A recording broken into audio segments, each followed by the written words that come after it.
오늘도 하나님께서는 우리들에게 말씀하십니다. 빌립보서 4장 4절부터 9절까지의 말씀입니다. 빌립보서 4장 4절부터 9절까지의 말씀을 여러분과 제가 교독하십시다. 빌립보서 4장 4절부터 9절까지의 말씀. 주 안에서 항상 기뻐하라. 내가 다시 말하노니 기뻐하라.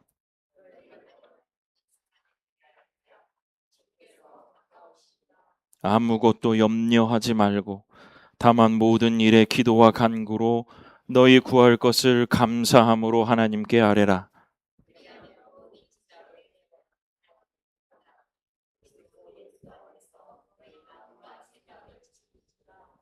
끝으로 형제들아, 무엇에든지 참되며 무엇에든지 경건하며 무엇에든지 오르며 무엇에든지 정결하며 무엇에든지 사랑받을 만하며 무엇에든지 칭찬받을 만하며 무슨 덕이 있든지 무슨 기림이 있든지 이것들을 생각하라.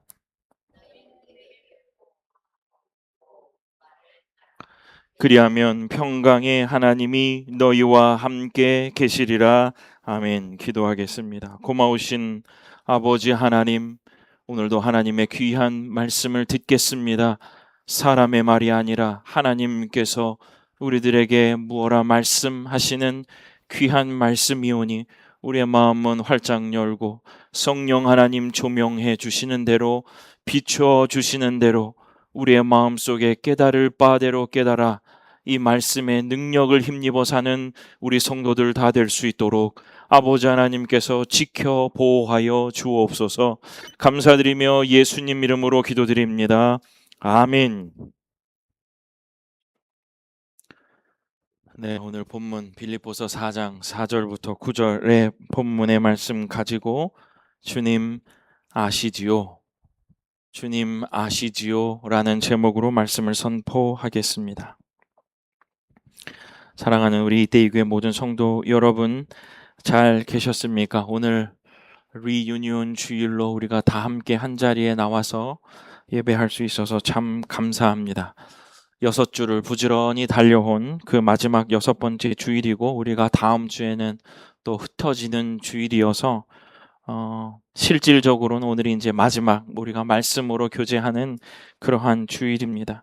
리유니온 주일이니까 우리 함께 인사하고 우리가 서로 예배하면 좋겠습니다. 오늘 이 인사는 함께 예배함이 기쁨입니다. 요렇게 인사하시면 좋겠습니다. 우리 함께 인사하겠습니다. 함께 예배함이 기쁨입니다. 함께 예배함이 기쁨입니다. 네, 맞죠? 함께 예배함이 기쁨이죠. 6주 동안 우리는 시즌 5번째가 세상 속에서 예수를 드러내라 라는 그런 주제였습니다. 첫 번째에는 내가 고르지 않는, 내가 선택하지 않는 자리에서도 예수를 드러내야 한다라는 말씀을 드렸죠.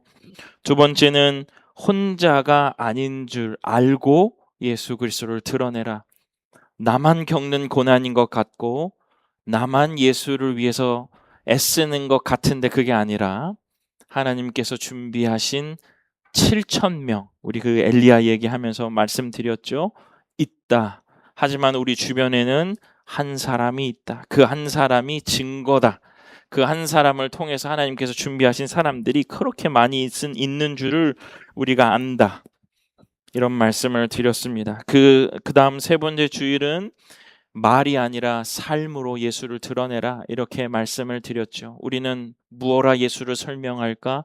무엇라 교회를 오게 할까? 이렇게 고민하는데 말이 아니라 삶이다. 내 말투나 언어로, 행동으로, 우리의 삶의 태도로 함께 주 예수를 드러내야 한다. 이렇게 말씀을 드렸습니다. 그 다음 네 번째에는 우리가 세상 사람들이 우리가 보이는 것보다 우리가 빠져 있는 것을 본다. 그것이 바로 뭐냐면 원망이라고 얘기했습니다.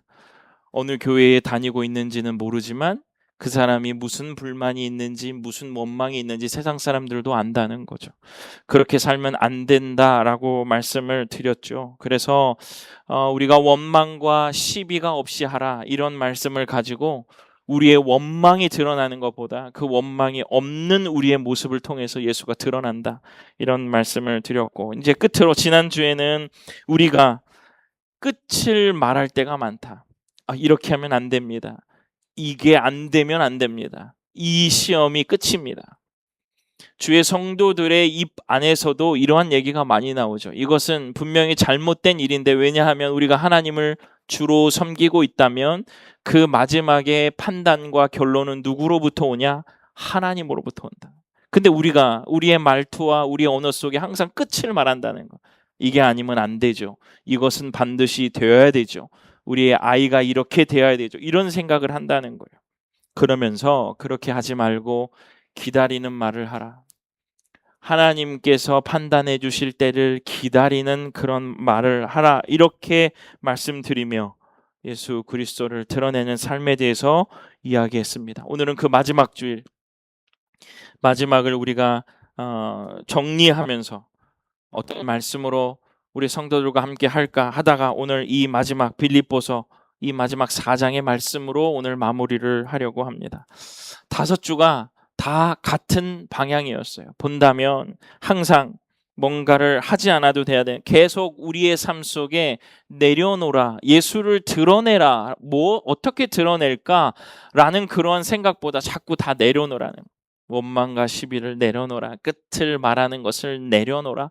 이렇게 얘기를 했죠. 그래서 이번 주 마지막 주, 그러면 대체 우리 성도님들에게서부터 대체 그러면 우리는 무엇을 붙들고 살아야 됩니까? 다 내려놓으면 내가 세상에 밀리는 것 같은데, 내가 잘 못 사는 것 같은데 어떻게 하는 것입니까? 이 얘기를 하려고 해요. 내 것도 내가 안 챙기면 누가 내 것을 챙겨주지 않는 세계가 되었습니다. 목사님, 교회에서는 이 말씀이 엄청 은혜롭게 들리는데 내일 아침 직장으로, 가정으로, 나의 동료 사이로 가면 모든 것이 달라지는 그러한 시대입니다. 오늘 여러분과 제가 빌립보서 4장을 함께 읽었습니다. 거기에서는 이 바울이 마지막 장에 성도들에게 요구하는 하나의 요건이 나옵니다. 그것이 바로 뭐냐면 관용이에요. 관용. 내 것을 다 받아내지 말라는 뜻의 관용입니다. 사실 오늘의 이 말씀을 준비하면서 우리 성도들에게 계속 5주 동안 내려놓으라 이렇게 얘기해서 이번 주 정도는 뭐를 한번 드러내봐라 이렇게 말씀드리고 싶었는데, 여전히 제 마음속에 크리스천으로의 삶은 그렇게 녹록지 않고 또 한 번의 내려놓음이 있어야 된다라는 그런 결론에 이르렀어요. 그래서 아주 죄송하지만 오늘도 여러분에게 또 한 번에 내려놓으라 라는 이야기를 할 건데, 조금 더 희망을 섞어서 여러분과 함께 말씀을 나누며 은혜를 받고 싶습니다. 관용에 대한 내용이죠. 오늘 이 사도 바울은 지난주에도 제가 말씀드렸지만 감옥에 있었고 고된 매를 맞았고 여러 가지 예수 그리스도를 나의 구주로, 그의 구주로, 그의 복음을 땅끝까지 전파하기 위하여 많은 수고와 고난을 받았던 사도였습니다. 그런데 그의 삶을 보면요, 내 몫을 받아내지 않고도 사는 법을 그는 배웠던 것 같아요. 내가 가진 것을 다 배설물로 여긴다. 내가 가난에도 처하고 부에도 처한다. 이런 말들을 보면 그는 우리의 삶과는 조금 더 다르게 내 것을 다 챙기지 않아도, 받아내지 않아도 하나님 앞에 온전히 살고 있는 사도 바울의 모습을 우리는 바라볼 수 있습니다. 오늘 이 빌립보서 4장에 보면 이것이 아주 명확하게 드러나죠. 그래서 오늘은 바울 사도의 이 삶을 우리가 다시 한번 심층적으로 살펴보면서 어떻게 하면 이 관용의 삶을 살 수 있을까를 여러분과 함께 나누며 은혜를 받고 싶습니다. 정확히 말하면 바울 사도는 어떻게 이렇게 살 수 있었습니까? 라는 그런 질문입니다. 첫 번째, 기억하십시오. 바울이 그렇게 관용의 삶과 그가 그런 고된 매를 맞음에도 내가 다 갚아내지 않아도 살 수 있었던 이유는 바로 첫 번째 이겁니다. 바울은 주께서 가까우신지를 알았습니다. 먼저 축복하고 싶습니다. 사랑하는 우리 이때육의 모든 성도 여러분, 주님이 가까우셨다라는 이 경고, 혹은 이 은혜가 여러분의 삶에 깊이 깨달아지기를 주님의 이름으로 축원합니다. 제가 이걸 설명해 보겠습니다. 본문을 우리가 한번 되짚어 보면요. 4절부터 하나님의 명령이 나옵니다. 어떤 명령이냐면 기뻐하라. 기뻐하라 나오죠. 알게 하라. 염려하지 말라. 아뢰라. 라는 것은 다 명령이에요. 그런데 그 명령들 사이에 딱 하나의 문장이 끼어 있습니다. 빌립보서 4장 5절의 말씀 우리 함께 읽겠습니다. 시작. 너희 관용을 모든 사람에게 알게 하라. 주께서 가까우시니라. 아멘. 4절과 5절 사이에 기뻐하라, 알게 하라, 염려하지 말라, 아뢰라, 그 사이에 그것을 모두 떠받치고 있는 하나의 문장이 바로 주께서 가까우시기 때문에 그렇다라는 겁니다. 이건 명령 아니죠. 가능한 이유를 바로 붙여놓은 겁니다. 사도 바울이 뭔가 대범하고 용감해서가 아니라 그는 이렇게 할 수 있는, 기뻐할 수 있는 이유, 그 다음에 그가 염려하지 않을 수 있는, 아랠 수 있는 이유가 바로 그의 마음속에는 예수 그리스도가 가까이 계심을 알았기 때문에 그렇습니다.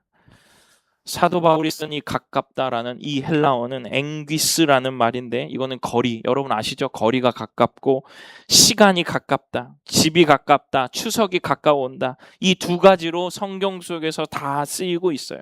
근데 오늘 이 바울은 그 뒤에 아무리 뒤져봐도 이것이 어떤 뜻이라고 명확하게 설명을 하지 않았죠. 지금 옆에 계신다는 말인지 앞으로 오신다는 말인지는 설명해 놓지 않았습니다. 성경이 말하지 않으니까 저도 그렇게 말하지 않습니다만은 이것이 억울한 사람, 고난을 받는 사람, 내가 예수 그리스도를 믿는다 해서 고난과 손해가 있는 사람에게는 아주 필요한 말씀입니다. 왜 그러냐면요, 지금 옆에 계셔야 내가 그것을 말할 수 있습니다. 그분께 말할 수 있고요, 오셔야 그 시시비비를 가려주실 수 있기 때문에 이 사도 바울은 앵귀스, 주께서 가까우시다라는 그 이야기를 함으로 성도들을 위로하고 계시는 거예요. 너희들이 지금 세상 속에서 예수를 옳게 믿고 바르게 믿으려고 한다면 반드시 고난이 있다. 세상 사람들이 생각하는 대로 우리가 살려면 그것이 편치 않는 일들이 많이 있다. 그런데 우리가 그곳에서 그럼에도 불구하고 그것을 감내하며 살 수 있는 것은 주님이 가까이 계시기 때문에 그렇다라는 거예요. 여러분, 한번 전 이렇게 생각했습니다. 저도 아이를 3명이나 키우고 있는데 아이를 키우다가 보면요, 아이들이 서로 이리저리 다툴 때가 있습니다. 항상 대등하게 싸우는 거 아니라 어떤 때는 어떤 친구가 이기고 어떤 아이는 밀리는 경우가 있죠. 그래서 가만히 보면 이 친구들의 결국 끝난 그것이 잠잠해지고 스탑되는 때는 뭐냐면 아빠한테 이른답니다. 아빠한테 말한다. 이러면 모든 것이 잠잠해져요. 아빠한테 말한다 그러면 밀리던 아이도, 우세하던 아이도 그 순간에 멈춰지는 거죠. 억울해 죽겠는데 억울해 죽겠는 아이가 한 번에 얘기하는 것은 아빠한테 말한다. 이 말이 무엇일까요? 아빠한테 말한다. 판단을 구할 사람이 있다는 거죠. 아빠가 가까이 있으니까 안심이 되는 거죠. 아빠가 가까이 있으니까 언젠간 와서 이것의 시시비비를 가려줄 수 있겠다라는 기대가 있기 때문에 그렇습니다. 사랑하는 주님의 성도 여러분, 주님이 가까우시다라는 말이 이 말입니다. 그 아빠는 속속들이 이 모든 것을 다 알고 있고 지금 그것을 다 알고 있기 때문에 시시비비를 가려줄 수 있다라고 생각한다는 거예요. 그러니 그 순간에 멈출 수가 있어요. 그 순간에 숨을 고를 수가 있다는 겁니다.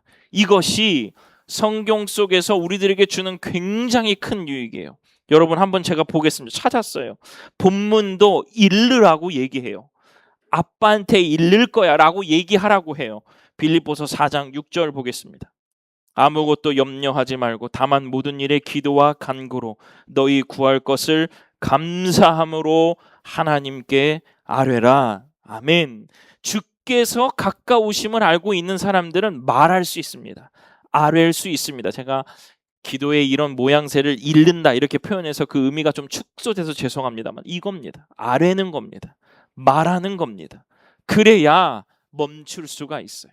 나의 그 마음속에서 일어나는 번뇌와 불안과 고민과 우울과 이 모든 것들이 멈출 수 있어요. 왜냐하면 그것을 아시는 분이 계시기 때문에 그렇습니다. 그분이 엄청 멀리 있어서 언제 올지 모른다라고 한다면 우리도 불안하죠. 저 사람이 언제 오고 언제 말하고 언제 생각해 줄지 모르면 우리도 불안하죠. 그런데 오늘 성경이 그분이 굉장히 가까이 계시다라는 거예요. 7절에서 그것을 더 확신 있게 이어갑니다. 빌립보서 4장 7절.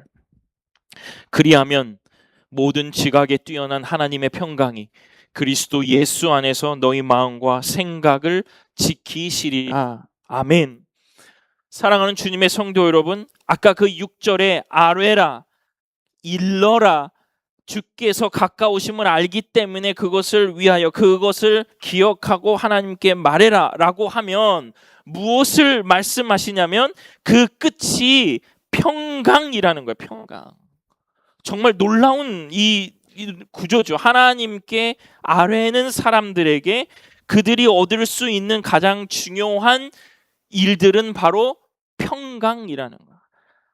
우리가 손해보고 예수 그리스도의 삶으로 우리가 살기를 원했을 때에 우리가 여전히 우리의 삶에서 우리가 억죄고 옥매이는 것이 있을 때 그것이 우리의 삶 가운데 온전히 해결되지 않아도 우리 안에 평강이 온다는 거. 왜 그러냐면 하나님의 평강이 우리들 속에 온다는 거. 이게 바로 아까 제가 말씀 직전에 드렸던 잠잠해지는 겁니다. 하나님께 말할 수 있다면, 하나님께 이룰 수 있다면 하나님의 평강이 우리의 삶 가운데 온다는 거예요. 그것이 안 되니까 평강이 오지 않죠.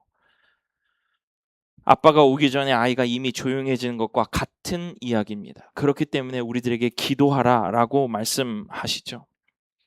우리의 믿음의 선배들이 이 같은 자리에서 늘 하시던 말씀이 있습니다. 그것이 바로 뭐냐면 주님 아시지요. 오늘 말씀의 제목입니다. 주님 아시지요. 억울하고 그 억울함을 토로해서 해결하고 싶어도 결국 그 문제가 해결되지 않고 일어나야 할 때 한참을 하소연을 하시다가 그 맨 마지막에 하시며 일어나는 것 주님 아시지요? 라고 툴툴 털고 일어나는 그들의 언어가 있었습니다. 그 말을 하고 일어날 때 그들의 형편이 풀립니까? 풀릴 때도 있었겠지만 거의 풀리지 않을 때가 너무 많습니다. 하나도 안 풀린 그럴 때가 더 있었죠. 그런데 그 말을 하고 나면 모든 것들을 내려놓고 그 다음 또 나가서 일하셨습니다. 그 다음 주님이 아시죠? 묵묵히 그것을 이겨내고 고난을 견뎌내고 인내하는 삶이 그 뒤로 이어졌다는 겁니다.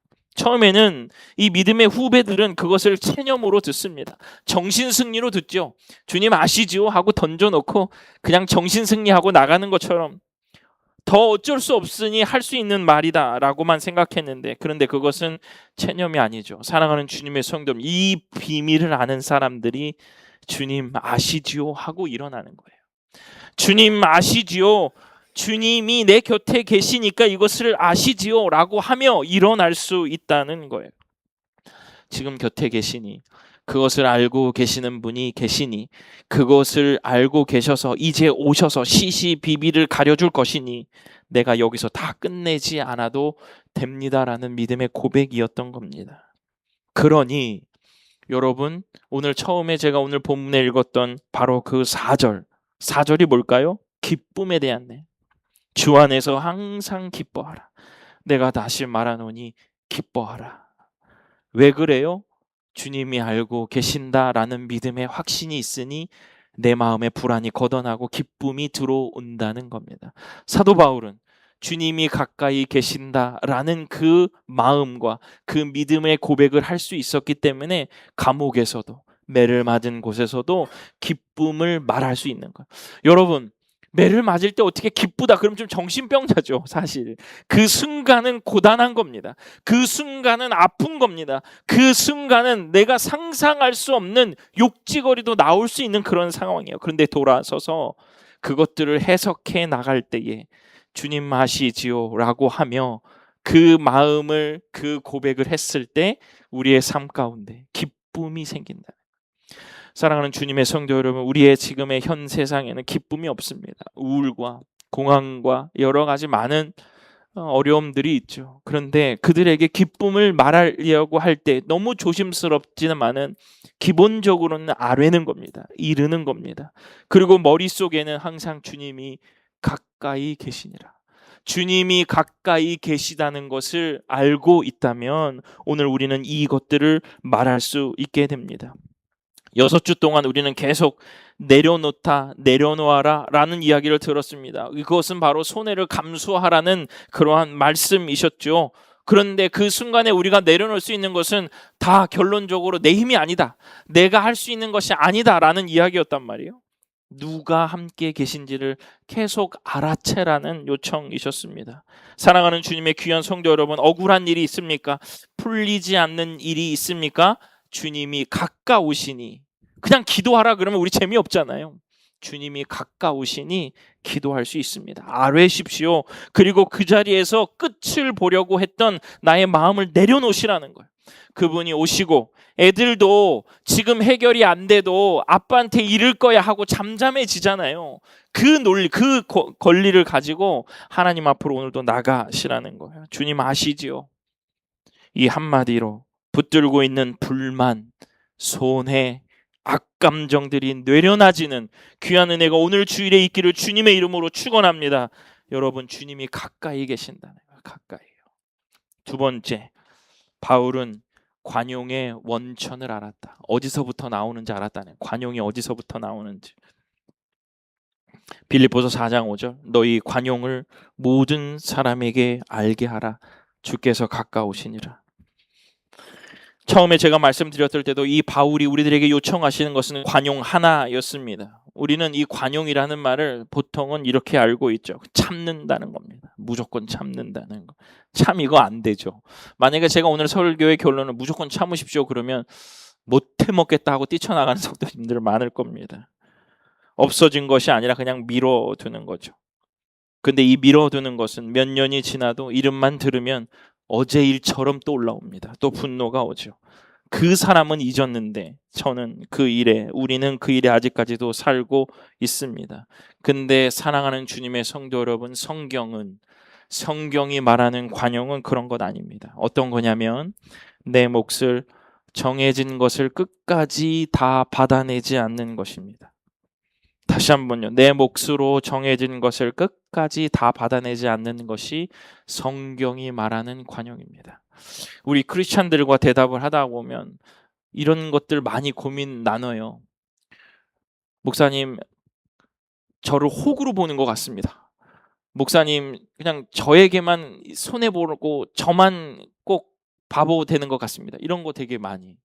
근데 말을 들어보면 정말 그렇게 착한 성도들이 없어요. 목사들이 제일 나쁜 것 같은데 성도들이 더 착해요. 더 믿음 안에서 살려고 하는 것 같고, 그런 걸 보면 그것들 속에서 결국 그들이 마지막에 그 속상함을 토로하는 것일진데, 여러분, 저는 오늘 이 말씀을 전하면 여러분이 그렇게 손해보고 여러분이 그렇게 조금 미련하게 보이는 것이 맞게 사는 겁니다. 그게 예수 그리스도의 삶으로 사는 것이 맞는 겁니다. 어떤 사람은 고개를 뻣뻣이 있어도 나는 고개를 조금 수그리며 사는 것이 맞는 겁니다. 그게 크리스찬들의 삶이라는 거예요. 규정을 어기라는 말이 아니에요. 규정으로 내게 준 것을 다 받아내지 않아도 된다라는 태도를 말씀드리는 거예요. 목사님, 이랬거나 저랬거나 결국 안 받으면 나만 손해 아닙니까? 결국 안 받으면 나만 손해잖아요. 시간과 노력과 나의 애씀이 다 손해잖아요. 안 받으면 내가 틀린 사람이라는 것을 인정하는 꼴이잖아요. 이런 것 말씀하시죠. 근데 여러분 잘 보십시오. 억울한 일을 겪어보신 분은 아실 겁니다. 저도 막 뒤따 요즘에 억울한 일을 당하고 있는데, 억울한 일을 당해본 사람은 압니다. 처음에는 얼마를 손해받고 그것만 돌려받으면 된다고 생각합니다. 몇 년이 지나면, 시간이 지나면 이상해져요. 그 손해를 본 만큼 내게 보상이 와도 우리의 마음속에 다 채워지지 않는 것을 알 수 있습니다. 정말 못 견디겠는 것은 아무도 내가 맞았다라고 말해주지 않는 것. 물질적인 손해와 내가 겪어내야 될 여러 가지 이런 것들은 다시 보상을 받을 수 있습니다. 그런데 그 보상을 다 받더라도, 아니면 다른 쪽에서 예를 들어서 내가 물질적으로 손해를 받았어요. 그 사람에게 받지 못해도 하나님이 나에게 주신 은혜가 있어서 그 돈만큼 보상이 되어도 내 마음속은 항상 허전하다는 거예요. 왜요? 내가 그때의 결정이, 나의 판단이 누군가에게 이것을 인정받지 못하고 있다는 것이 나를 항상 깎아내린다는 거예요. 한 사람이라도 내 말이 맞다고 해주기를 기다리는 겁니다. 여러분, 이 지점에서 우리는 묶여 있어요. 한 발자국도 못 나갑니다. 이것이 해결되거나 아니면 복수하죠. 그냥 이거 복수해가지고 내 마음에 속이 시원해질 때까지 무시하고, 이것이 바로 성경이 말하는 염려입니다. 해결이 된 것 같아도 내 마음속에 남아있는 것이 염려라는 거예요. 이 지점에서 사도 바울이 우리들에게 관용을 말하시는 것. 7절을 보겠습니다. 빌립보서 4장 7절 우리가 함께 읽어볼까요? 4장 7절 이거 아닌데 제가 4장 7절을 다시 읽어보겠습니다. 그리하면 모든 지각에 뛰어난 하나님의 평강이 그리스도 예수 안에서 너희 마음과 생각을 지키시리라. 아까 6절에 하나님께 아뢰라, 일러라 라고 말씀했어요. 그죠? 그 이르면, 기도하면요 어떻게 돼야 돼요? 해결해 주시리라. 이게 나와야 되죠. 기도하면 해결해 주시리라. 이것이 우리가 가지고 있는 논리의 순서입니다. 근데 오늘 보세요. 해결이 아닙니다. 뭐가 와요? 평강이 온다. 평강은 내가 그 일을 가져서 무언가를 얻어내서 오는 평강이 아니라는 거예요. 왜냐하면 그 뒤에 설명을 합니다. 평강이 지켜요. 뭘 지킵니까? 내 마음과 생각을 지키신다는 거예요. 내가 기도하면 그 일과 그런 벌어진 고민들 가운데에 하나님의 명확한 해결이 온다라고 생각하는 거예요. 기도하면요. 그런데 하나님이 기도하면 우리들에게 평강을 주시는 거예요. 평안함을요. 어떤 방법을요? 마음과 생각을 지켜주심으로 평강이 온다는 거예요. 따라서 사랑하는 주님의 성도 여러분, 일의 해결은 여러분이 생각하는 그 해결보다 항상 기억하십시오. 내 안에 평강이 있는가? 내 안에 평안이 있는가? 하나님께서 나의 마음과 생각을 지켜주심으로 평안이 밀려오는가를 여러분 기준으로 삼으셔야 되는 거예요. 여러분, 만약에 이 평강이 온다면 여러분의 삶은 관용이 흘러나간다는 거예요. 다시 한번요. 우리가 하나님께 아뢰요. 주께서 가까우신 것을 아는 성도는요. 이거는 우리 성도들이 다 아멘 해야 돼요. 주께서 가까우심을 알고 있는 성도들은 기도합니다. 하나님께 아뢰일 수 있어요. 나의 좋은 상황과 나의 나쁜 상황을 다 말할 수 있습니다. 그렇게 말하면 우리의 마음속에 반드시 오는 것은 바로 무엇이냐면 평강이라는 거예요. 평강이 왜 오냐? 그것이 다 해결되고 내가 돈에 막 통장에 쌓이고 막 사람들이 나에게 굽신거리고 이래서 오는 평강이 아니라 하나님이 나의 생각과 마음과 생각을 지켜주시는 거예요. 다른 사람의 길을 듣고 이렇게 눈을 따라가는 것이 아니라, 다른 사람이 말한 경험을 쭉 따라가는 것이 아니라, 내가 돈을 더 쌓음으로 이것들을 해결해야 된다는 것이 아니라, 하나님께서 내 마음과 생각을 지켜주셔서 그 지켜주심 따라 내가 하나님을 바라보고 이 길을 여전히 걸어갈 수 있는 거예요. 다른 사람들이 다 안 된다고 해요. 다른 사람들이 그렇게 살면 안 된다고 해요. 그럼에도 불구하고 믿음으로 하나님을 따라갈 수 있는 용기가 생길 때 우리 안에 평강이 몰려온다라는 겁니다. 이게 성경이 말하는 관용이라는 거예요. 목사님, 이거 정신승리하라는 거죠? 아닙니다. 여러분 진짜 여러분의 삶을 깊숙이 보면요, 여러분을 진짜 괴롭히는 문제는 다른 곳에 있어요. 그 다른 곳을 하나님은 말씀하신다는, 가장 아픈 곳을 지켜주시겠다는 거예요. 여러분들이 돈이 없고 여러분들이 명예가 없고 여러분들이 억울한 일을 당하는 이 모든 것들의 가장 원천은 여러분의 마음과 생각이 흐트러지기 때문에 그렇거든요. 하나님께서 그 마음과 생각을 지켜주신다는, 이 지킨다는 것은요, 파수꾼이 성을 지켜주시는 거예요. 얼마나 철저히 지켜요. 그렇기 때문에 우리의 삶 가운데 평강이 오는 거예요. 여러분, 물론 바울도 따질 때는 따졌어요. 로마 시민이니까 재판이 없이 맞을 때 오래요. 내가 로마 시민인데 왜 때리냐 막 이러고 따졌단 말이죠. 넘어가지 않고 관리들에게 직접 나를 와서 데리고 가라 막 이렇게 막 얘기도 했어요. 오늘 드리는 말씀은 그러니 무조건 다 접으라는 것이 아니고 기억하십시오. 다 받아내야만, 기어코 받아내야만 살 수 있는 사람으로 살지 마시라는 거예요. 무조건 그냥 이거는 뭐 1대1 그냥 이거는 내가 그냥 무조건 받아내야만 내가 내 위치를 잡을 수 있을 듯, 내가 살 수 있을 듯, 이런 사람으로 살지 말라는 거예요. 이런 마음이 바로 관용의 마음이라는 거예요.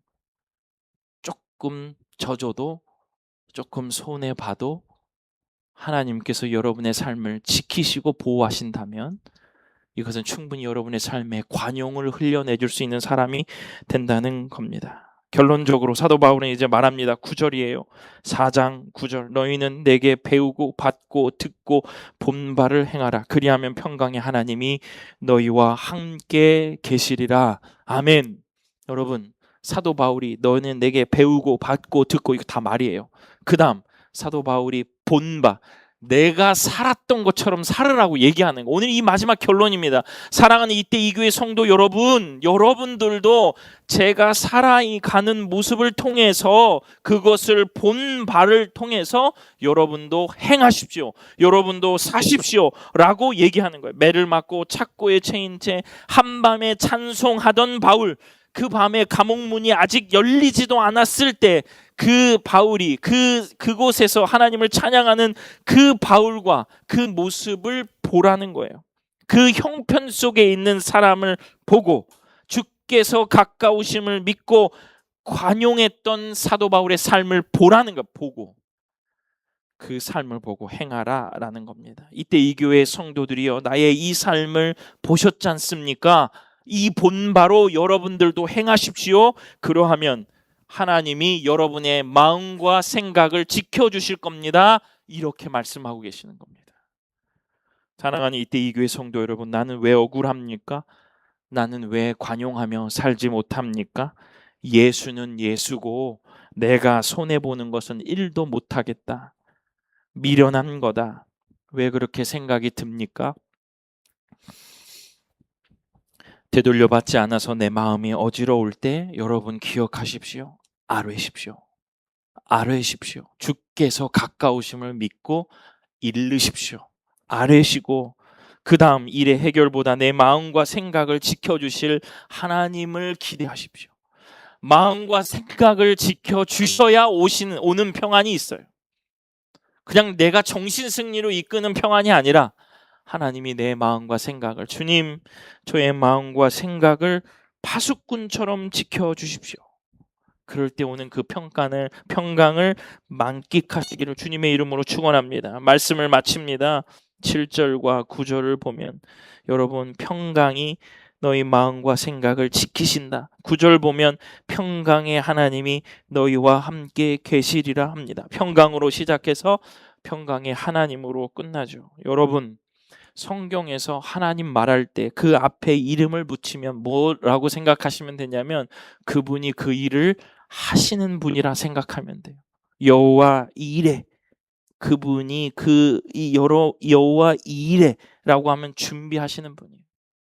여러분에게 무엇을 하라 명령하셨다면 준비가 되었으니까 말씀하시는 겁니다.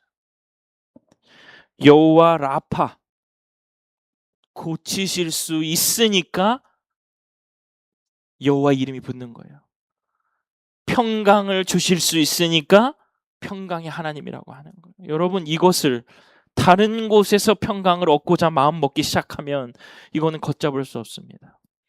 그것은 계속 밑빠진 독에 물 붓는 것과 똑같아요. 그런데 우리가 구할 것이 마음이 평안해지는 것, 마음이 편해지는 것, 이게 아니라 평안하게 하시는 그분이 나와 함께 계시는 것을 소원하시라는 거예요. 그분이 함께 계시면 이렇습니다. 일이 해결되지 않은데 오늘 밤 잠이 잘 와요. 그 사람 얼굴을 봤는데도 괜찮아요. 억울한 것이 없어진 것 아닌데 억울한 일을 옆에 두고도 내 일에 집중할 수 있어요. 이게 평강입니다. 이게. 오늘도 우리가 내려놓아야 될 것을 마지막으로 배웠습니다. 내가 꼭 얻어내야만, 받아내야만 내 직성이 풀리는 사람으로 살지 않기를 바랍니다. 살지 않기를 주님의 이름으로 축원합니다. 여러분, 관용을 보여주십시오. 주께서 가까우시기 때문에 그렇습니다. 나의 상황을 알고 계시고 억울함과 속상함을 위로해 주실 분이 가까이 계세요. 알고 계세요. 이를 수 있어요. 말하십시오. 이르십시오. 아뢰십시오. 기도하십시오.